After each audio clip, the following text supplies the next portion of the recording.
Hello, thank you for joining me today. My name is Katie Barngrover, and I am going to speak to you today about nutrition and depression. These are things about food that you didn't know that might be affecting your mental health. Before I get going too fast, if at the end of this talk you are interested in receiving 10 recipes or action steps that you can take in order to begin implementing the things that we're going to talk about in this talk today, go ahead and send me a DM or post a comment, and I will be happy to share that information with you. So let's begin with the talk. First, I want to tell you a little bit about who I am. Again, as I said, my name is Katie Barngrover. I am a certified functional diagnostic nutrition practitioner, and I use lab work and personalized protocols in order to help people improve their overall sleep and their overall health. I've been passionate about health research since the year 2000. When I was headed to medical school, I wanted to become a family practice physician and return to my hometown in order to help people get well. But in the process of applying to medical school, I realized that I was going to be trained in two things. First, in acute care, things like broken bones, heart attacks, that kind of thing. But second, I was going to be trained in chronic care, and what that meant in the medical profession was providing prescription medications and or surgery in order to help maintain or help a body not degrade further or just relieve symptoms for chronic disease. But I wasn't going to be taught how to cure or treat, how to remedy chronic disease. And I really wasn't interested in prescribing medications. I'm not a big believer in prescriptions. I think we way overuse them. I think they have their place in the right circumstances, but I didn't want to be a part of that. Now, that was 20 something years ago, and at the time, our culture really wanted magic pills in order to just take care of the problem. They, our culture wasn't ready for healing. We just wanted a quick fix. That's kind of how we've been trained at that point in time. But as time has progressed, our culture has shifted and people are more ready to take action steps in order to rid themselves of disease rather than just suppress symptoms. So I didn't go to medical school back then, but I did spend the next 22 years in two various careers. I worked in insurance where I taught people to understand what it was they were purchasing and why it was important and things that they could do without.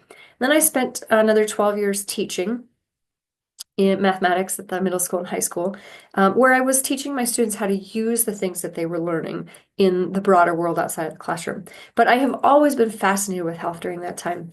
Almost every book I read, almost every podcast I listened to, almost every workshop I went to dealt with health and wellness. So my goals for this talk are threefold. First, I want to touch on the myths in the nutrition space. Second, I want to touch on what does your brain need in order to thrive? And third, how do we support your body in order for you to live happy and healthy? So the bulk of this talk is going to be about the myths in the nutrition space. And then we will spend time near the end on what the brain needs and how we translate that into action steps. So the myths that I want to talk about in the nutrition space. So the first one is that the USDA and the American Heart Association, who have published food guidelines in the United States, these guidelines are the best resource for me to decide how to eat and feed my family. The second myth is that fat is bad for us and that lean meat is the best type of meat we could be eating if we eat meat at all. The third is that vegetable oils, meaning canola, olive oil, etc., are healthier than butter or animal fats, also known as saturated fats. The fourth myth is that sugar is okay in small amounts and that everything is okay in moderation. And the fifth myth is that a calorie is a calorie, and as long as calories in equal calories out, we will maintain health and weight. So let's begin by talking about the USDA and the American Heart Association guidelines. Well, the American Heart Association dominates the nutrition conversation in today's medical space. Almost all physicians who give any kind of nutrition advice get their cues and what it is that they tell you to eat from the American Heart Association. The trouble is that the recommendations of the American Heart Association are based on epidemiological studies, and they use those studies in order to justify their recommendations.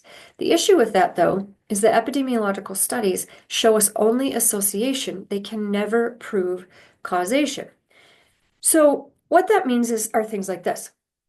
In this case, if this were an epidemiological study, we have two sets of data. We have margarine consumption in pounds per person. And then on the other axis, on the y-axis, we have the divorce rate in Maine. So these two sets of data are trending in the same direction. They are both have positive growth from the bottom left to the top right. However, I don't think there's a person out there that would say that the more margarine we eat, the more likely we are to get divorced in Maine. Those two things just don't make any sense as far as one causing the other one. But that's exactly what's going on with the American Heart Association guidelines. We have things that trend in the same general direction, but we're using those trends to justify and say things like fruits and vegetables lower the risk of disease, and therefore they cause disease to be lower. But there are actually studies that show that fruits and vegetables increase the risk of disease, not decrease it. And so to base the guidelines off of correlative studies means that we're often making recommendations to change behaviors towards or against things that aren't actually causative. So what are these guidelines? Well, the first guideline is to eat whole, real foods. Make sure they're nutrient-dense foods and beverages. And I agree with that guideline. The second guideline is to eat lean proteins and low-fat and fat-free dairy. And I think those are terrible recommendations, and I'll talk a little bit about why later. The third recommendation is to limit calories from sugar. Our goal should be to eliminate calories from added sugar, not to limit them, and I will go into why later for that as well. The fourth guideline is to limit saturated fat. This is a terrible idea, and we are definitely going to spend some time on this later as well. And the fifth guideline is to reduce sodium. If you aren't eating processed foods, this is also a terrible idea. Salt, which is more than just sodium, is critical in order for our cells to communicate. You might feel tired, have headaches or muscle weakness, nausea, vomiting, irregular heartbeats, confusion, lightheadedness, changes in blood pressure, numbness and tingling, or even seizures if you don't get enough salt. Now, if you're only eating highly processed foods, you probably get plenty of salt. But the point is that these recommendations should apply to every person in our country. And they clearly don't. If you aren't eating processed foods, if you are following the first recommendation by eating whole foods, then by default, you aren't eating processed foods. And you should increase your sodium intake, not reduce it. So the guidelines are contradictory here. And then the last guideline is to customize and enjoy your food and beverage choices. Well, maybe. I think you should strive to customize your food and beverage choices by adding healthy fats and eliminating sugar. But for example, soda is not a customized beverage, and chips are not customized foods. They're full of unhealthy fats that push us towards disease. So we have very specific recommendations up above, and yet we have this generic, not very helpful recommendation down here below.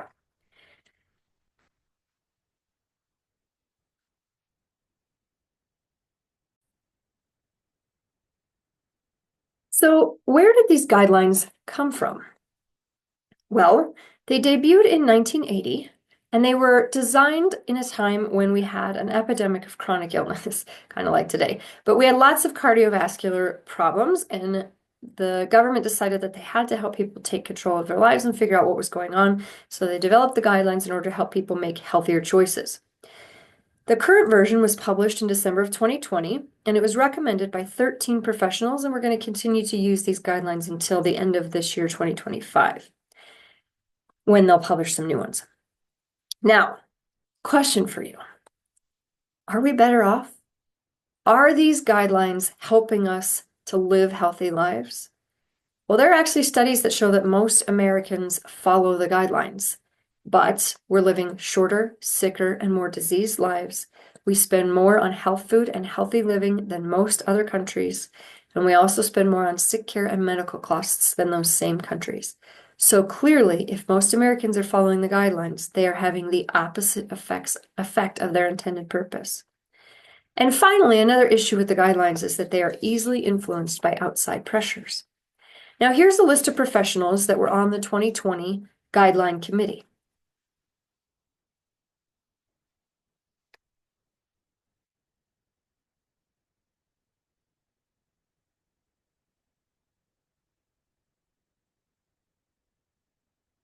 And these professionals, between all 13 of them, they have received funding from the following companies.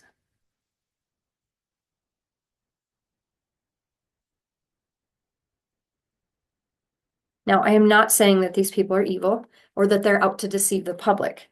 I am saying that guidelines that are built by a group of people who have received lots of funding from big pharma and big food should be questioned. Their validity must be suspect.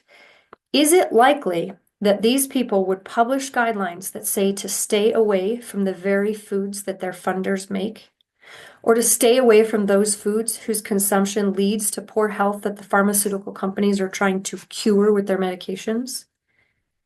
It seems reasonable to me that even if they can't or won't publish something against these food companies, that they would stay silent in order to not jeopardize their funding. It seems reasonable to me to question the influence that these companies have on the publication of the guidelines, the development of the guidelines, especially when these guidelines are not actually supported by science. So are they research-based? Nope. Dr. Edward Archer published a paper on the lack of scientific research used to support the guidelines. And he also noted that the government acknowledges this lack of research, but they publish the guidelines anyway. So where are the guidelines wrong then? Well, remember, the first guideline says to eat whole, real foods, and that one I agree with. The closer that we can get our food to its original state, the more nutritious that it is. The more heavily we process the food, the more nutrients are lost, and the more toxins are added in the processing. But guideline 2 says to eat lean protein and that fat is bad for us. I'm going to go ahead and discuss low-fat, no-fat milk here too, since this is really a conversation about fat. This is so insufficient for our health. Protein is good for us. Our body needs amino acids, and they come from protein in order to build all of the cell structures in the body.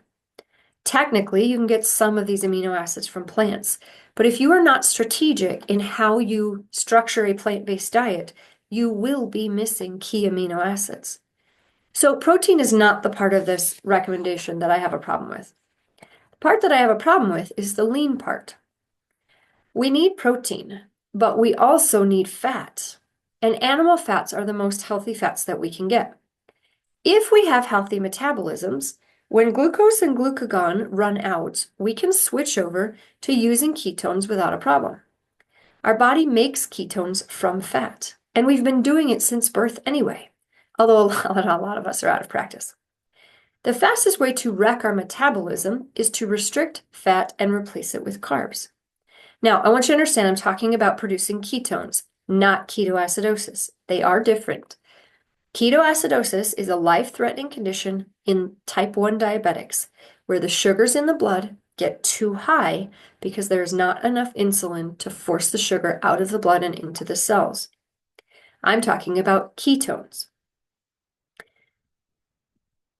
Our bodies need proteins and fats. Again, like I said, the proteins become amino acids and they're used to make every structure in the body.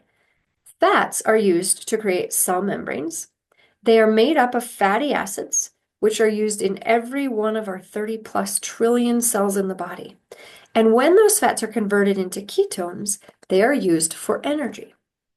Carbohydrates, however, provide energy for our bodies, but nothing else. And the body can get all of the energy that it needs from fats and protein. Ketones are a healthy byproduct of the digestion of fats. But our bodies won't make ketones if there is sugar around or if those fats are filled with toxins.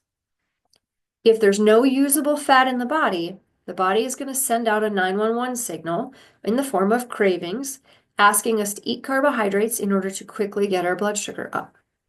Now, the quickest way for the body to get energy would be to break down fats in the body. But if we only have toxic fats present, or if our bodies are conditioned to use only glucose because we have habitually high glucose present in the body is going to resist using that fat to turn into ketones, and it is going to demand that we eat more carbohydrates. When we get hangry, this is a sign that we are not burning ketones and that we may have metabolic damage. This damage keeps our body from burning its own fat, and so we get hangry. Our body's screaming at us to eat carbohydrates now. Grab that Snickers bar. When we eat carbohydrates, our sugar goes up and then it crashes, causing us to crave sugar again. While we're in this hangry state of low blood sugar, and there are no ketones available, meaning no healthy fats, or we're out of practice using those fats, we can have symptoms.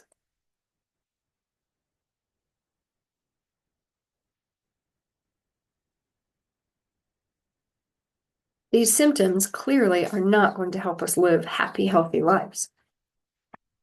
So when the body has fat in the diet, or we have healthy stored fat on the body, and the body is conditioned to use that fat, it will switch over to glucose when the fat runs out. It'll switch over to fat when the glucose runs out.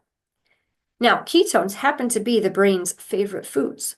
When the brain is given a choice between glucose and ketones, our brain is going to choose ketones every single time. So it is good for our bodies to be in ketosis. But by avoiding eating fat or by eating low fat, we reduce the fuel available to turn into ketones. And despite what we've been told, fat in the food does not turn into fat on the body or in the arteries. Also, sugar and highly processed carbs turn into fat in the bodies and fat in the arteries. Now, of course, limited amounts of sugar get stored as glucagon in the liver and in the muscles. They're there for fight or flight response if we have to respond immediately to some kind of threat. But most of the sugar that we eat is shunted into fat cells almost as soon as we eat it. Now, this lean meat recommendation comes from the old and the wrong idea that saturated fat is bad. Most people think of saturated fat and cholesterol as the same thing. It turns out that they're not actually, but for the purposes of this conversation, we're going to use those words interchangeably. But the idea is that consuming saturated fat or cholesterol leads to heart disease. Now, I could spend a whole lot of time and give you a whole lot of reasons as to why this is false. But I'm just going to make two quick points here. The first is that large epidemiological studies and meta-analysis confirmed that there was a lack of correlation between cholesterol you eat and the cholesterol in your blood. Now, wait a second, you say. We were just talking about epidemiological studies a minute ago and you said that they were bad. No, I said that they cannot prove causation. So remember we had that graph where we had divorce rate in Maine and we had margarine consumption going in the same direction. And so the epidemiological studies are very good at showing that two different variables, have data that moves in the same direction at the same rate. And in order for two things, for one to cause another, their data must trend in the same direction at the same rate. They can go in opposite directions at the same rate, but that's a different story. The point is, they have to follow a pattern in order for us to prove causation. So when we have data where we have one that travels this way, and then we have another one that travels like this, where they're not traveling in the same direction nor at the same rate, then they cannot be causative. One cannot cause the other. And so in this case, that's what these epidemiological studies are showing us, that the cholesterol that we eat and the cholesterol that is in our blood do not trend in the same direction at all, and therefore one cannot cause the other one. So what this really means to you is that the saturated fat in your diet does not turn into the cholesterol markers on your blood work that worry your doctor so much. And it also means that you are not going to get fat or get heart disease by eating saturated fat. Doctors Johnny Bowden and Stephen Sinatra, who wrote a book called The Cholesterol Myth, said this: cholesterol does not cause heart disease. Cholesterol levels, as currently measured, do not even predict heart disease, let alone cause it. Also, just like the guidelines, this diet heart hypothesis was established by many people who have ties to big pharma. And that those big pharma companies sell the statins that are used to decrease the cholesterol. So once again, we see influence affecting the guidelines. Our government even said in 2015 that cholesterol is no longer a nutrient for concern for overconsumption, except that they didn't really tell anybody that they published that statement. So in addition to saturated fat not being bad for you, all of your cells are made of fat. Do you want your cells to look like this?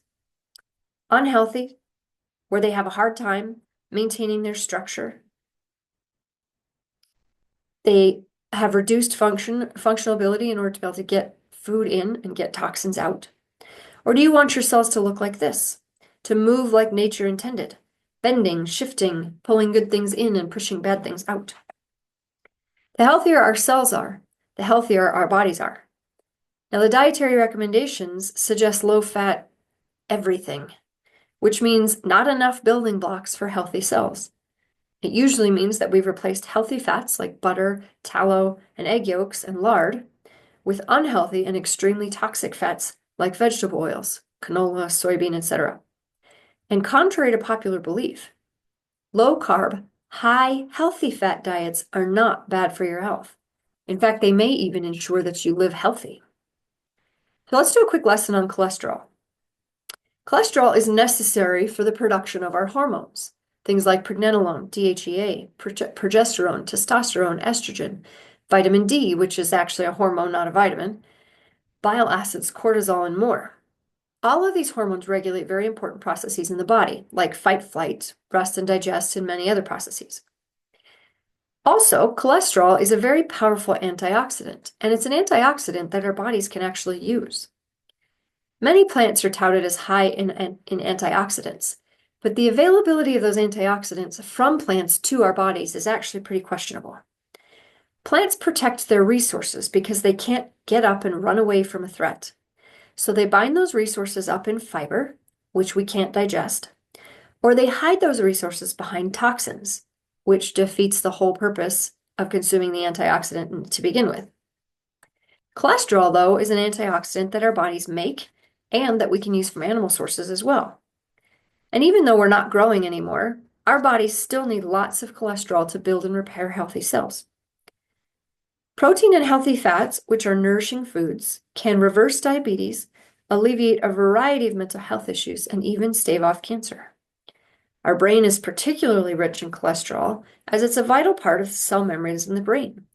It plays a critical role in transmission of neurotransmitters, and it accounts for a fourth of the cholesterol in the whole body. When cholesterol is lowered by drugs or by seed oils, cellular communication is impaired and cognition and memory are affected.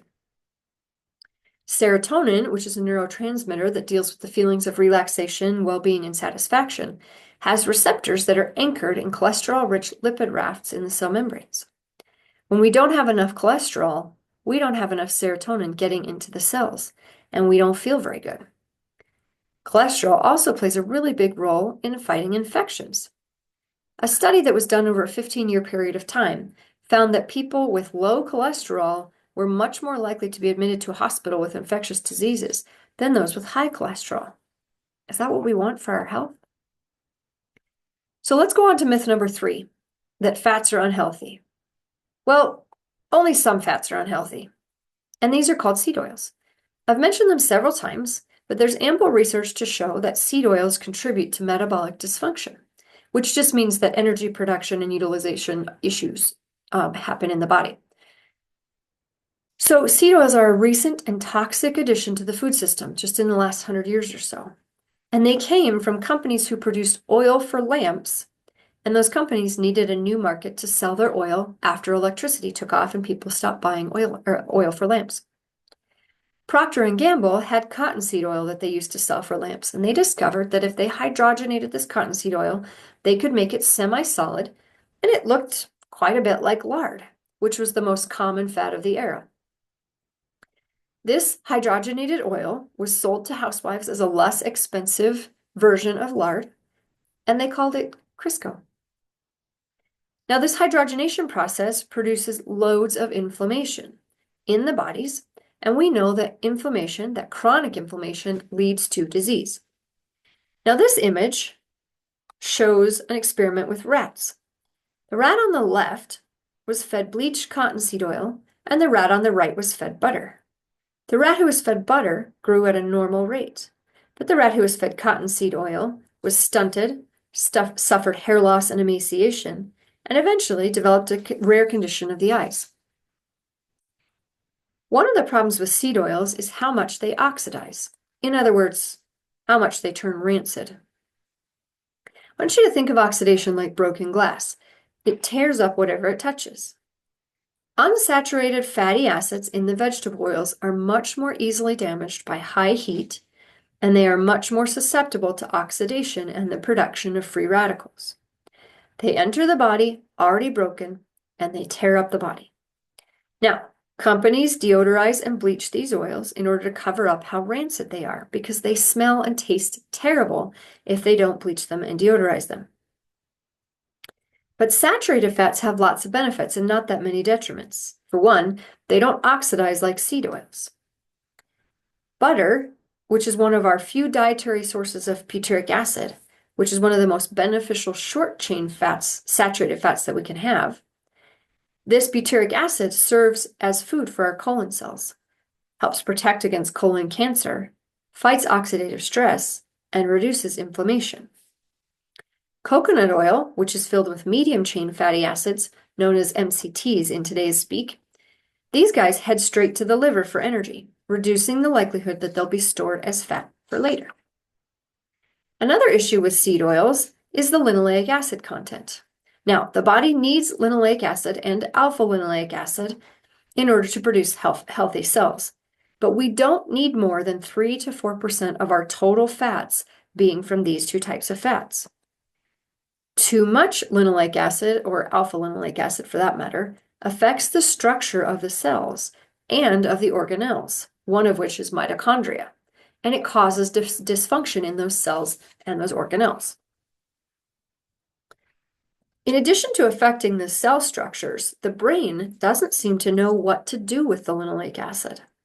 In the body, linoleic acid is converted into arachidonic acid, which is used in a plethora of processes, from signaling molecules responsible for inflammation, for blood clotting, for vascular function, to immune responses, to cell membrane construction, neuronal signaling, neuroprotection, muscle tissue remodeling, blood circulation, and more.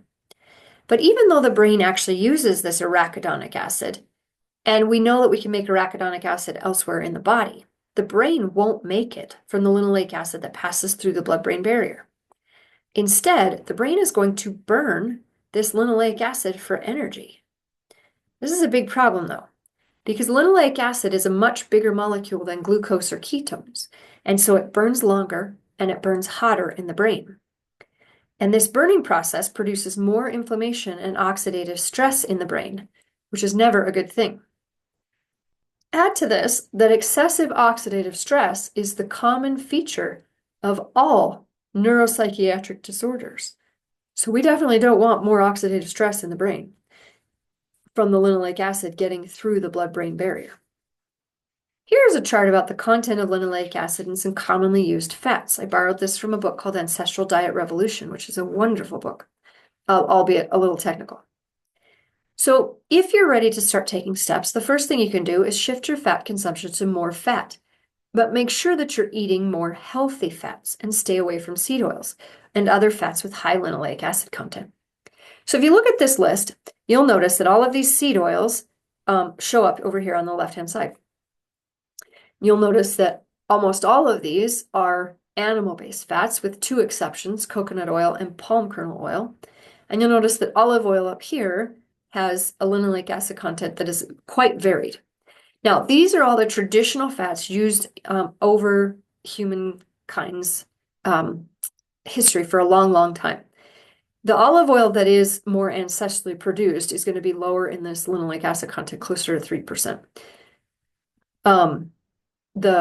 When it's adulterated, when it's mixed in with seed oils, is when we see it get higher up here in the 27%. But I want you to also notice over here, look at this lard. This is a pig-based fat, and you'll notice that its linoleic acid content is 20%. Well, also notice that this is conventionally raised pigs who are fed corn and soy. The trouble with feeding pigs corn and soy is that they are monogastric animals like humans are. They cannot detoxify the excess quantity of linoleic acid in the corn and in the soy, and so they add that to their own fat, which then when we eat it means we're getting lots of that linoleic acid as well. But notice over here there is also lard, and this says ancestrally raised. And this means that the pigs are allowed to go wallow and wander around and forage for things that they eat. So if they're ancestrally raised, then their linoleic acid content is actually appropriate and right where it should be.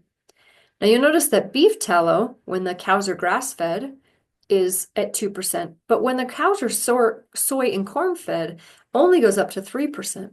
And that's because cows are ruminant animals, meaning they have multiple stomachs. And so they're actually much better at detoxifying the toxic quantities of linoleic acid in the food than the pigs are. Okay, so if that list was a little bit daunting, you might just try these. Dr. Kate Shanahan, who wrote a book called Dark Calories, calls the worst offenders for health of these seed oils the hateful eight. And so if starting on that other list and trying to figure out what to eat is too much, just start with these. Cut these 8 oils out of your world first. Okay, so how toxic really are the seed oils? Well, our bodies will clear out toxins from tobacco within 6 months to 1 year of quitting if the tobacco hasn't killed, if the damage from the tobacco hasn't killed the tissue.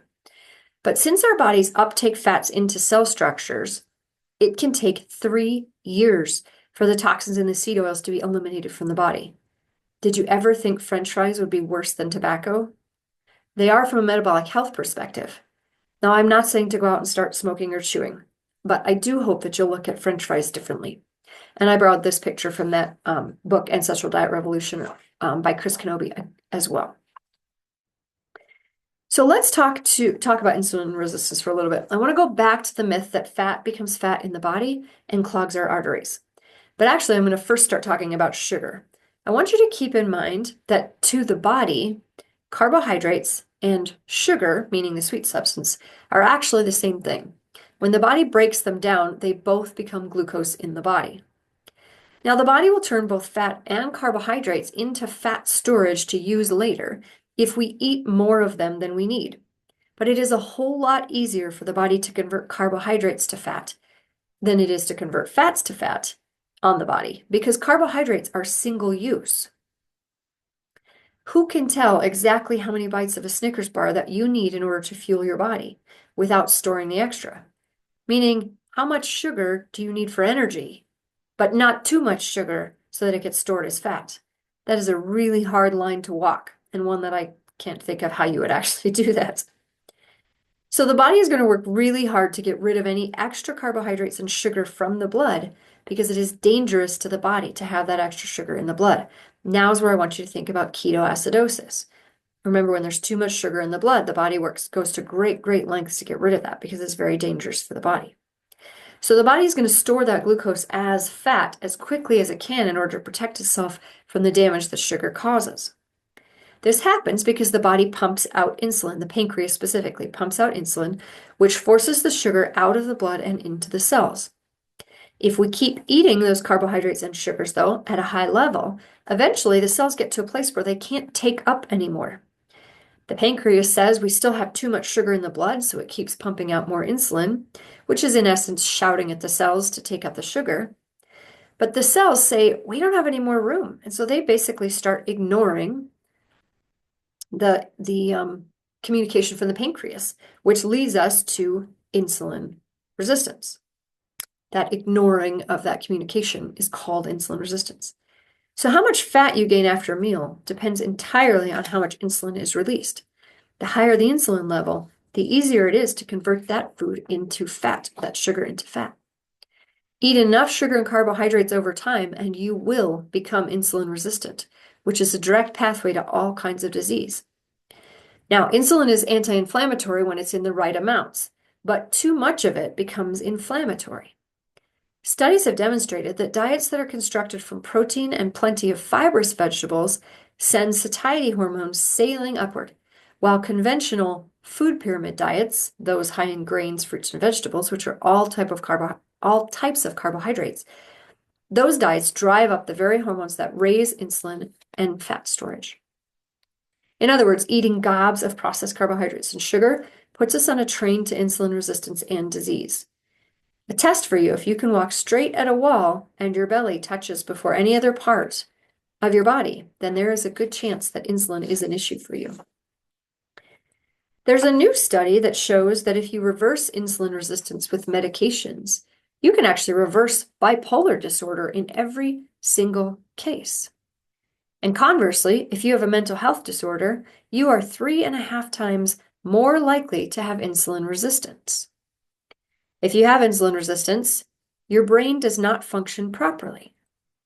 Insulin resistance may not cause mental health disorders, but there is no doubt that it affects the severity and the course of any mental health condition that you might have. Another place where this matters is addictions. People often use addictions to self-regulate their blood sugars, meaning times when their glucose and their insulin are fluctuating wildly. These addictions kind of take the edge off of these drastic swings.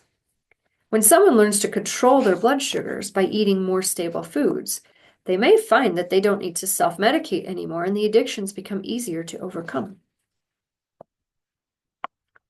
Okay, on to myth number 4, that sugar is okay in moderation.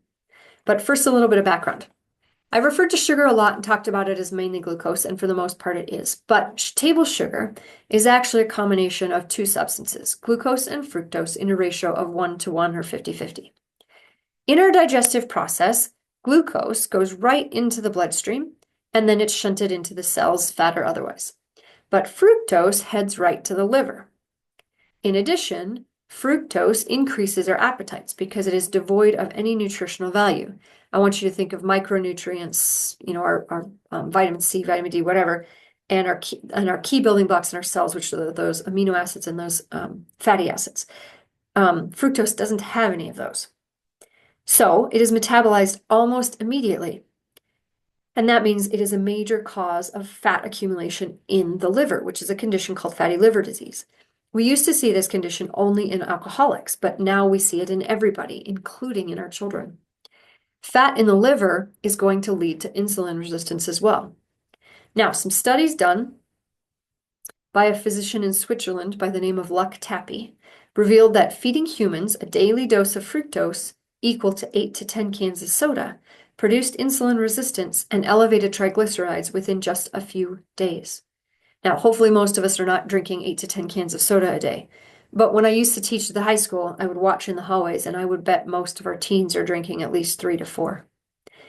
The adult body can manage 1 teaspoon of sugar circulating around in the body at one time.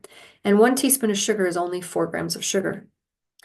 It takes 1.5 to 2 hours for the body to process those consumed sugars. So we shouldn't be having more than 4 grams of sugar in the body more often than every 2 hours at most, if we don't want to start gaining weight from eating the sugar. While the body is trying to process that extra sugar and carbohydrates, those sugar and carbohydrates are causing glycation in the body. I want you to think of glycation like gumming up the works. It's inserting sticky molecules in places where they don't belong.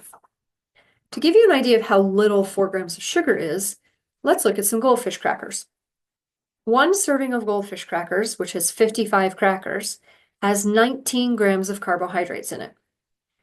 So if you want to eat only 4 grams in a 2-hour period of time, then don't eat more than 11 crackers. But how many people can eat only 11 goldfish crackers in one sitting? I don't think I've ever even seen a child eat that few.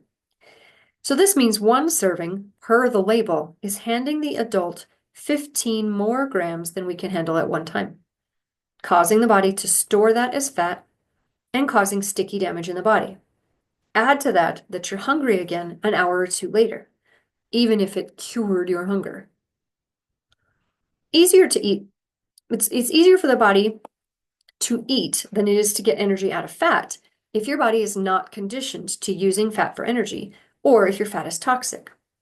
1 pouch of Yoplait Go-Gurt is actually even worse than the goldfish crackers. 1 tube has 26 grams of carbohydrates, with 17 of those coming straight from sugar. That is 22 more grams than the adult can handle at one time. You would have to stop at 1/6 of a pouch to stay within the limits of what the body can handle. And who does that?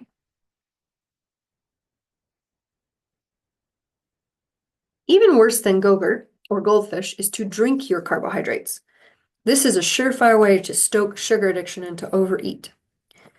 1 cup of orange juice contains 27 to 36 grams of sugar, which is the same as eating 3 to 4 large oranges, but not nearly as filling because the orange juice doesn't have any or very little fiber. You should never or rarely drink your sugar. Not in soda, not in fruit juice, not in rehydration drinks like Gatorade, and don't fall for the 0 grams of sugar drinks either. Fake sweeteners like aspartame, maltodextrin, and dextrose are harmful in a whole lot of other ways, even if they don't cause a blood sugar and insulin spike. In our house, we don't have dessert except for on special occasions, birthdays and some holidays. We don't drink juice or sodas or Gatorade at home, and we rarely drink them away from home. My husband and I feel like the sugar Nazis sometimes, but it really makes a big difference in how we feel when we reduce sugar consumption to rarely consumes. So it's time to circle back to glycation. I want you to remember that glycation is happening when with the sugar when there's more in the body than the body can process at one time. A simple example of glycation is actually wrinkles. Excess blood sugar sticks to the most abundant protein in the body called collagen. When it gets sticky, its shape is contorted and that leads to wrinkles. But sugar doesn't just stick to collagen. Oxidative stress from the sugar actually reduces the body's ability to make collagen, which is needed for support in cells. Collagen deficient cells can be seen in lumpy cellulite fat. Another place that sugar gums up the works is acne. Studies have shown that individuals with acne have higher insulin levels than those without.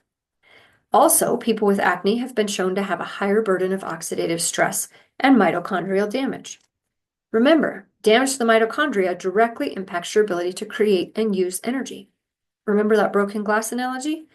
Well, when fructose enters the body in high levels, it depletes ATP, which is the body's energy unit, in the cell. It generates uric acid as a byproduct, and that causes oxidative stress and mitochondrial dysfunction. Are you struggling with acne, or are your children? What are you eating? Another study showed that for every 18 milligrams per deciliter that fasting glucose went up, it was associated with a 37% increased rate of developing depression. We have an epidemic of depression in our society. Maybe it's related to our food. Now, I'm not saying it's the cause of the depression, our food, but certainly eating proper nutrients will help to ease it. How about fatigue, migraines, sinusitis, low tolerance to pain? All of these are linked to higher glucose levels and oxidative stress in the body. What about tension headaches? These are linked to excessive peaks and valleys in blood sugar. Here's a list of conditions that are linked to poor energy production and oxidative stress.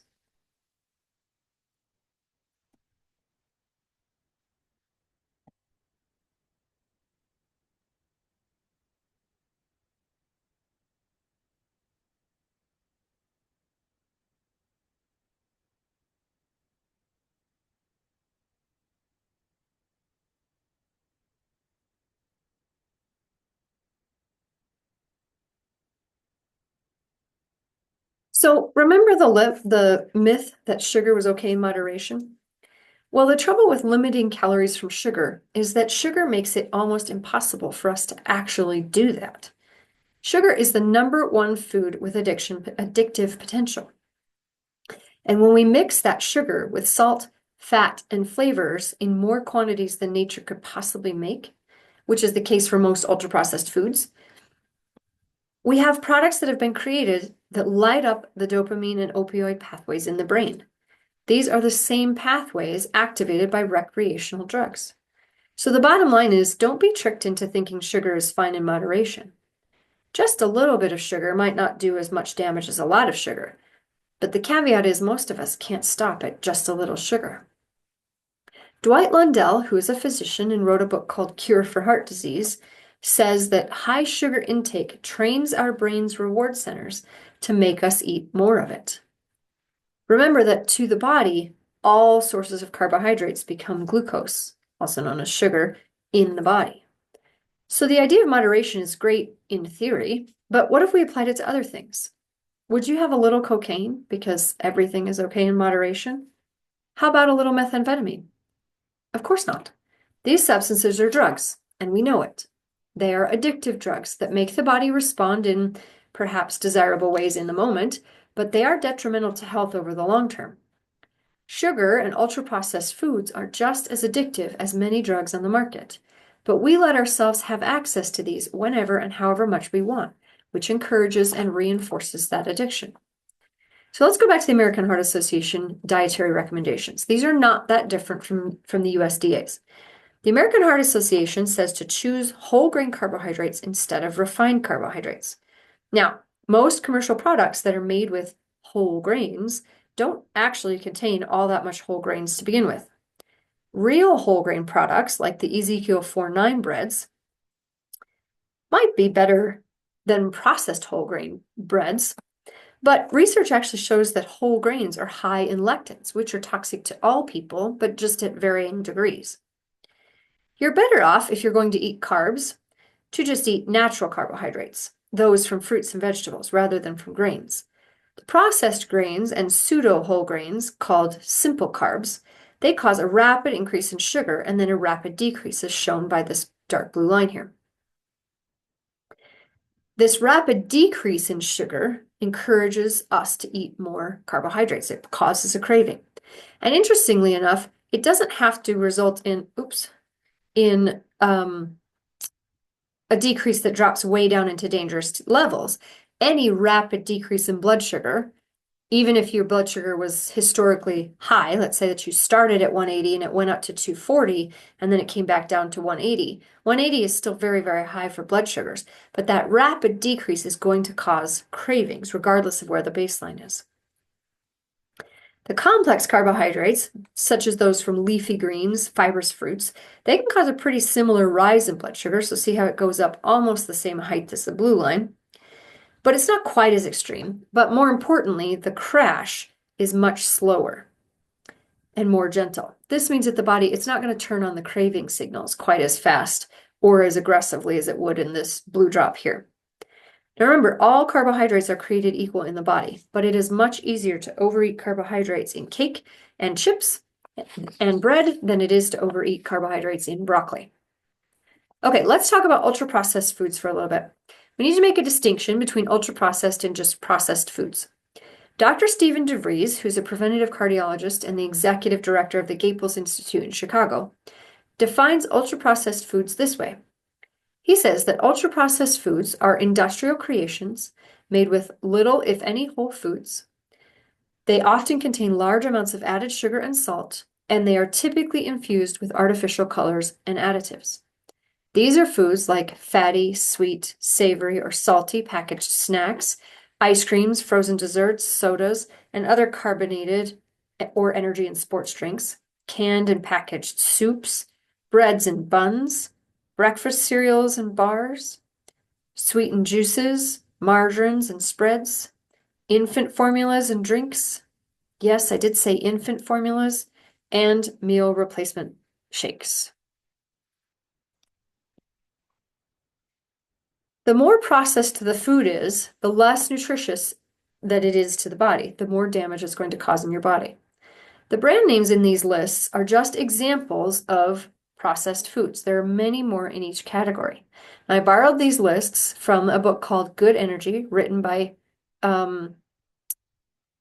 Casey and Kelly Means. So check that book out if you would like. It's a great book.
In addition to lacking nutrients, many ultra-processed foods have seed oils.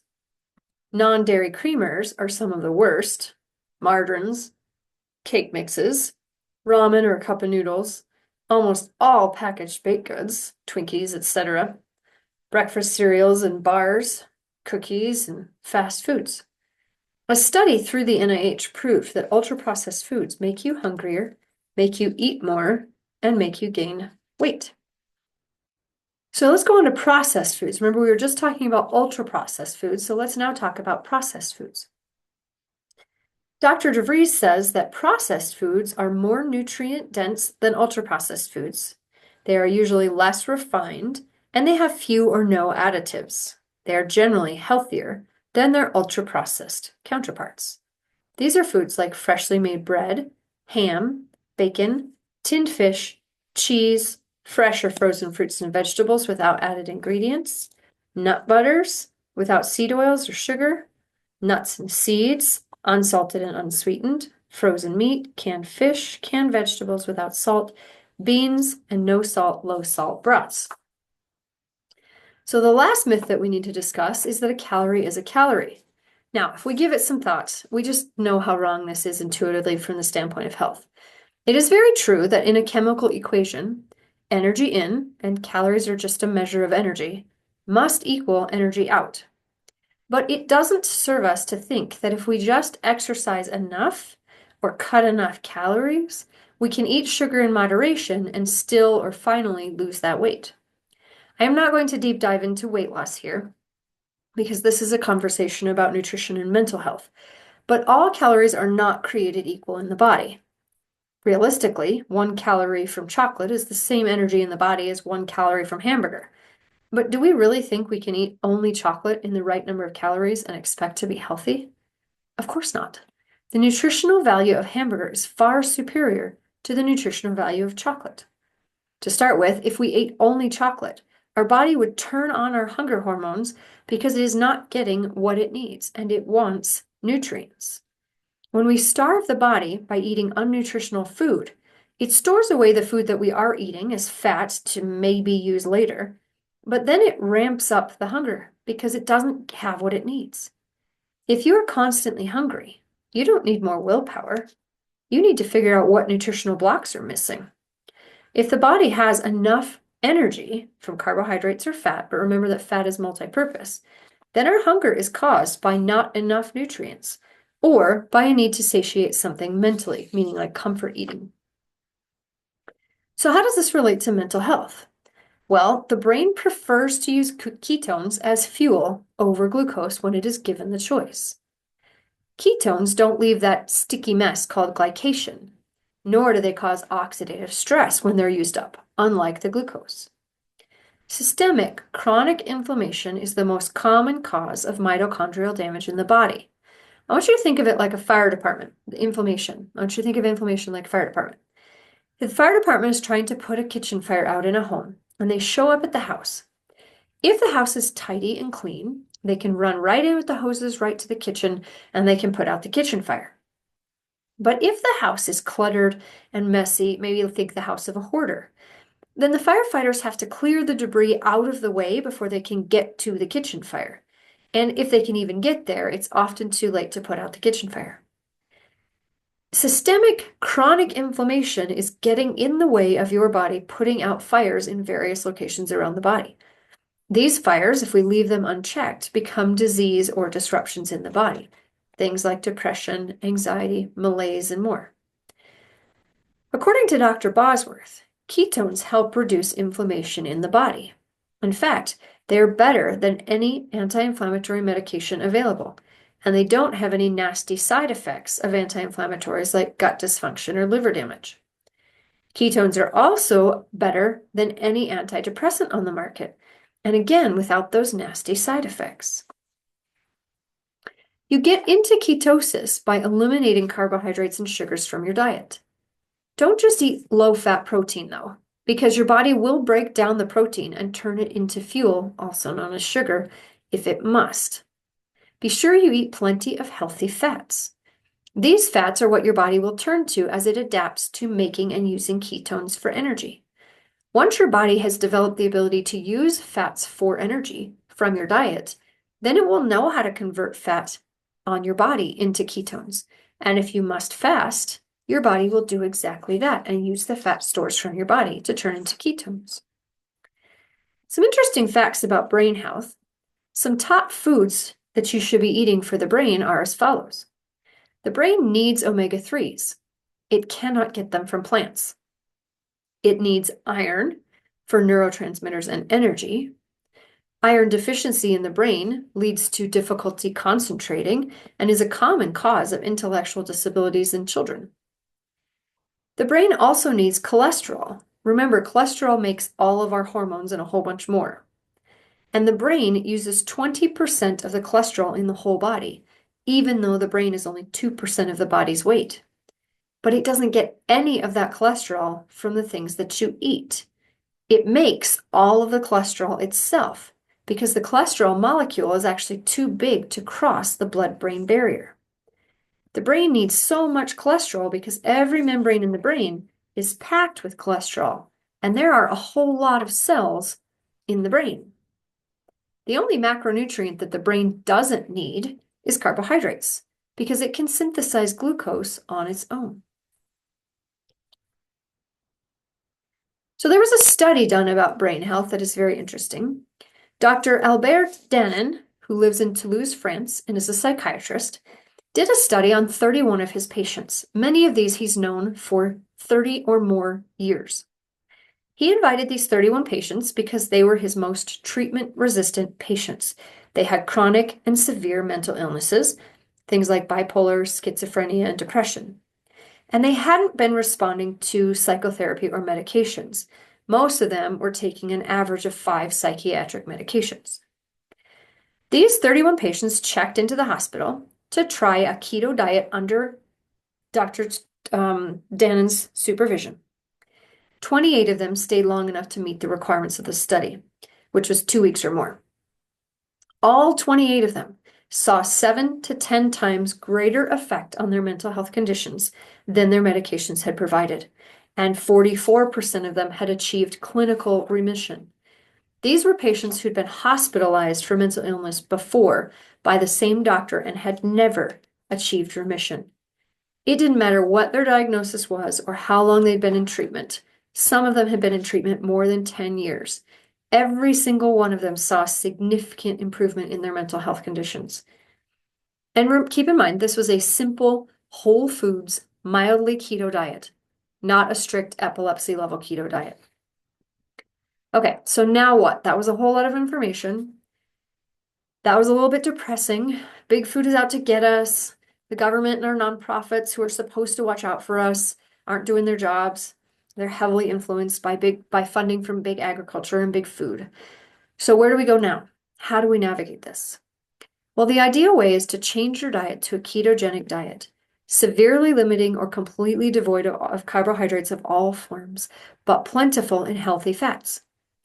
If eliminating carbohydrates is not something you're willing to do, though, at least eat only nutrient-dense and necessary foods by eating the outside of the grocery store and skipping the bread aisle. Pay attention to how you feel after you eat. Food should feel good both when you eat it and 1 to 2 hours after you eat it. If you're starving, bloated, gassy, lethargic, anxious, or you have other symptoms 1 to 2 hours after you eat, your food was actually hurting you, not helping you. So a keto diet provides glucose stability. Every time we get a spike in glucose in the blood, we also get one in the brain. But the brain doesn't tolerate these glucose spikes as well. The blood-brain barrier keeps the brain's glucose level 80% lower than the blood's glucose level. The brain doesn't have the capacity to tolerate the extra inflammation and oxidative stress that comes with burning high levels of glucose. So glucose spikes 3, 4, 5 times a day is very stressful on the brain. Insulin isn't just a blood sugar regulator. It is a master growth hormone. It communicates, controls, and influences so many other hormones: stress hormones, reproductive hormones, blood pressure regulating hormones, appetite hormones. These are all on a roller coaster when your sugar is on a roller coaster. High insulin damages the brain's ability over time to sense insulin, which means glucose doesn't get into the cells and can cause energy issues in the brain cells. This means we have alarm bells going off all the time when we're on this roller coaster. Mental health disorders show up in 1 to 4 adults. These are diagnosed mental health disorders. And in the age group of 18 to 25-year-olds, we have 1 to 3 of them clinically diagnosed. But eating a keto diet can change most neuropsychiatric disorder progressions immensely. In fact, if SSRIs aren't helping, then there is a huge likelihood that a keto diet will. Dr. Georgia Ede, who is a Harvard psychiatrist, says that most people respond to a keto diet within 6 weeks or less, some as fast as 3 days, some take as long as 12 weeks to respond. She also says that some people need to maintain a higher level of ketones in their blood in order to recover, and the amount of ketones they need seems to depend upon the level of their disease at the time of starting the keto diet. Along the same line here, don't force yourself to eat plant matter that you don't like. There are 2 reasons for this. First, evolution places a restriction on the amount of plant matter that we can process. It's determined by the colon's capacity to process fiber. Per Dr. Anita Tagore, plant foods have lower levels of nutrients than animal foods do, and they also impede the absorption of nutrients from animal foods. It's possible your colon just can't handle more plants at the time that you're eating them. Fatty meat, higher in calories, vitamins, minerals, it has no toxic substances, no anti-nutrients. It's easier to chew and easier to digest than plants. So if you're eating all of your fatty meat, don't feel like you have to clean your plate. Plants are not required to be healthy. A side note, I love my doctor and I have incredible respect for her, but she and most other doctors usually shouldn't be dispensing nutritional advice. Very few doctors are trained in nutrition. Most of them get less than an hour of nutrition classes in medical school, and many don't even get that much. In addition, many dietetic schools are funded by big food companies who are determined to keep government subsidies that allow them to grow more plants. I know this point is controversial, and I'm happy to share references for my claims here. But the bottom line is, plants are not required for healthy people. Second, it is common for our bodies to dislike certain foods because those foods cause our own bodies to stress, and we know that intuitively. I often find this is true when I test for food sensitivities. Most people who have 1 or 2 foods that they don't really like actually have a sensitivity to those exact foods. So healthy foods are quite simple, even if they're not quite that easy in today's world. So where do we start? Well, the first place to start is to shop the outside of the grocery store. The meat section, the dairy section, fruits and vegetables, maybe detour down the frozen produce section. Keep in mind that red meat eaters, there's some data that shows that red meat eaters are more stress resilient and more mellow. The second place to begin is to not fear fat. Add lots of healthy fats to your diet. Be liberal with the butter and sparing with the mayonnaise and processed peanut butter. The third place to begin is to increase your protein intake. Adult women who are 5 feet tall and shorter should be eating 55 to 80 grams of protein a day. And adult men 5 feet 4 inches and shorter should be eating 65 to 90 grams of protein a day. The taller you are, the bigger that number should be. And most adults don't even get this amount of protein, let alone the amount that they should be having. Now, I'm not a big fan of counting macros because if healthy eating is too much work, we won't sustain it. But as a reference point, you should be eating 1 gram per 1 pound of body weight in protein per day. That means a 150-pound adult should be eating 4.5 cans of tuna, 5 chicken breasts, or 25 eggs. Now, obviously, eating 25 eggs a day doesn't sound super appealing to most of us. But the idea here is just to show you quantities. Are you eating enough protein? As a society, we are not. Now, wait, you say, I thought high protein was hard on the kidneys. No. Well, rather, if you already have kidney disease, then high protein can be hard on your kidneys. But if you're healthy or if you don't have diseased kidneys, then it's perfectly okay to eat high protein. Now let's talk about fat. You should be eating no less than 0.3 grams per pound of body weight in healthy fats. This means add 3.5 tablespoons of butter or extra virgin olive oil to your food throughout the day. So animal fats are really the best because they have the perfect ratio of the different kinds of fats. But if you must go to plants, you need to go to coconut oil or extra virgin olive oil. The only way to make sure that your olive oil, remember that chart that showed olive oil could be 2% all the way up to 25%. Well, what happens in that case is the olive oil has been adulterated, meaning that seed oils have been mixed into the olive oil. And so the only way to make sure that it is not adulterated is to get extra virgin olive oil. 69 to 73% of grocery store and restaurant olive oils in the United States are adulterated, per the IOC's sensory standards for extra virgin olive oil. If you're going to buy olive oil, make sure you buy it in a dark glass container or encased in a box, and keep it in a dark cupboard to keep it from oxidizing too fast, because light speeds up the oxidation process. What about nuts, you say? Nuts have fats? Yeah, but nuts are high in linoleic acid too, which oxidizes really well. Some are probably fine, but I would suggest that you try eating nuts with lower linoleic acid content and don't make them your primary source of fats. They come with a lot of other things that can really bother bodies. Okay, so continuing on our list of ways to get started, the fourth part is to learn to read the labels. Ingredients on a label are listed in quantity order. The first thing on the list was used the most in making that product. The second was used the second most, and so on. As a rule of thumb, when you're reading the labels, if you can't pronounce more than one or two of the ingredients on the label, you probably shouldn't put that in your body because it's probably not food. The fifth thing that we want to do is restrict sugar as much as we can. Remember that sugar is toxic, but our culture is addicted to it. Because of this addiction, sorry about that. We want to reducing the quantity can cause withdrawal symptoms, just as if we were addicted to cocaine. In fact, sugar has been found to be more addictive than cocaine.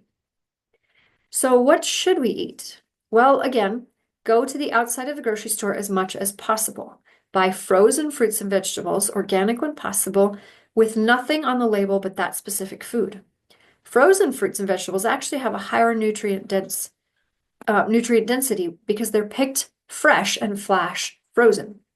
Did you know that fresh picked spinach has 100% of its vitamin C the minute it's picked, but a week later at the grocery store it can have 0 vitamin C? Once it's harvested, every day that a vegetable or plant is out of the soil or off the vine means that it's having nutrient decline. And the average piece of food travels 1,500 miles to reach our plates, losing valuable nutrients along the way. Another trick is to buy good meat in bulk if possible. We have a store here in town that will give you a great discount if you're willing to buy it in bulk and package it on your own. We buy tri-tips and flank steaks by the case and freeze them individually at home. Our butcher gives us a great discount on 70-30 or 75-25 burger if he doesn't have to wrap it up in 1 or 2 pound packages. And bacon and sausage are cheaper by the case too. Also, if you live in an area where farming and ranching happen, a lot of local ranchers will sell you a half or a whole beef if you have room to store that much. If those don't work, buy wild-caught canned fish like salmon instead of fresh fish in order to save money. Wild-caught is much healthier than farm-raised, and it has much fewer toxins. Eggs, most of the time, are an inexpensive way to get an extremely nutrient-dense food. Hard boil them, scramble them, fry them, those are all great ways to eat eggs. And they are a complete source of protein that contains all the essential amino acids. Protein powders can be a great way to supplement protein as well. Choose organic and grass-fed or regeneratively farmed if you're using animal-based protein powders. Be sure they have minimal ingredients, no added sugars, no colorings, no natural or artificial flavors, no gums, or no ingredients that you're not familiar with.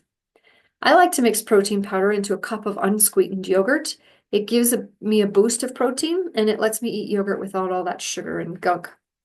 If you're a bean or a lentil person, buy those in bulk and cook them in large batches in a slow cooker. You can buy nuts in bulk and buy them raw if possible and toast them yourself in beef tallow, pork lard, or butter. Or if you don't want to cook your nuts, just be sure they weren't roasted in seed oils. Almonds with dark chocolate bits in them can be a tasty snack. Cheese sticks, pepperoni with cream cheese on it are good ways to have snacks. Some high-fat, energy-dense foods include bacon or bacon-wrapped pickles, full-fat yogurt with protein powder mixed in, full-fat cheese, eggs, sausages, and 70% ground beef. Much of what we eat, especially in rural communities, is processed foods. We rarely kill and eat the food right there or pick it and eat it right in the garden. So when you're choosing foods, you try to get the least processed that you can. Are pepperoni and sausage processed meats? You bet they are. Are they worse than crackers? Not on your life. Research has shown that while processed meats are less healthy than cut meats, they are worlds more healthy than ultra-processed foods. My family and I choose to have those in our diet so we have variety in our diet and because they are more healthy than other alternatives. So that was a lot. The best advice I can give you is to just start somewhere. Pick one or two things and work to improve your diet and the nutrition of the lives of the people that live with you. Maybe say, as a family, we aren't going to drink sugar at home anymore. Or maybe you want to start with no sugar in processed carbohydrates and snacks. Maybe you want to start by switching out your fats, getting rid of vegetable oils in your cooking and switching over to animal fats. Maybe you want to stop eating seed oils or in processed foods. This is actually a much bigger bite than you might think. Maybe these are still too big and you want to just start with no sugar at breakfast every day and work up to cutting out sugar or drastically reducing it over the next several months. Maybe you want to start with just adding more protein. When I was working to improve my own intestinal health 2.5 years ago, I started by making more and more of my plate full of healthy proteins and healthy fats, and I slowly stopped eating the things that I was learning weren't very good for me. As my body became adapted to using the fat that was always around, I felt so much better. I recently had to fast for 36 hours for a medical procedure, and never once did I get hangry, and I guarantee 3 years ago, that would not have happened. Sure, I got hungry, but not like I expected. I didn't have the shakes I used to get when I was low on fuel. I didn't have the jitters. I wasn't crabby with my family. I was just a little hungry. So take this information and just start somewhere. Now, remember I said at the beginning, if you wanted a copy of the 10 foods to start trying, there's 5 breakfast recipes and 5 dinner recipes. Please go ahead and send me a DM or put a comment below, and I will be happy to send that over to you. I would also be happy to share a copy of the slides and my reference sheet. I'll put a reference sheet in the show notes. I think that's about it. So I hope that you enjoyed this and have a great day.